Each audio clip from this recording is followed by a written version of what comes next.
I was wondering, there's a certain expectation, a certain level of service, and it will take quite some time for people to be satisfied with less, though. We tried it in Tauranga, and as a consultant we tried it in Auckland with volcanic cones. And yep, we decided with the CEO's support we would hold the line and we would test long grass. And it's funny, we had, if you like, the career complainers who couldn't wait to get stuck into council. Both of them. There's actually a small group of people that's their mission in life, and if you're prepared to weather the storm, test the crisis, and that's exactly what we did in Tauranga. We said, well, let's see what the issues are, and we can always mow it again. We're just going to mow it less often. We got great feedback. People quite like seeing this novelty of grass going to seed.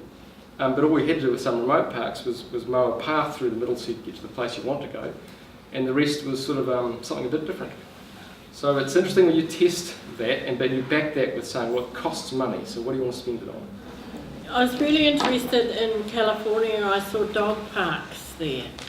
Now, it's a bit of a different place, Palm Desert, etc. But I was really interested because I love my dog. It was amazing how they were used.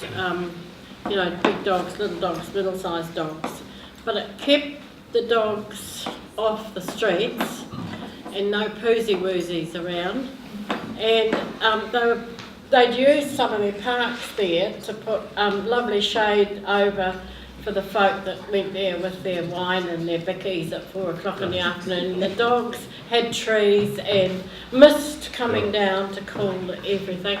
But I just like the concept of a place, because there's very few places now where we can take our dogs for a run. There's a couple of places, but people generally don't like walking on poos and having dogs running around. So, and it closes in, as the years go by. So have you got anywhere in New Zealand where you looked at those places for dogs? Dogs are great for people because they get walked with the dog. And I think it's why we do these groups. If you've got licence, not to necessarily ask if it's able to be done, but if you think that's a great idea, let's go there in the groups. Let's really get into what the dog needs through the dog's eyes, and maybe what some of the other things are. Not necessarily, we don't have to solve it. We don't have to see if we think that it's going to be the court of public opinion will allow that, but just go there. What do you think you need from your perspective? Yeah, it's a great thought.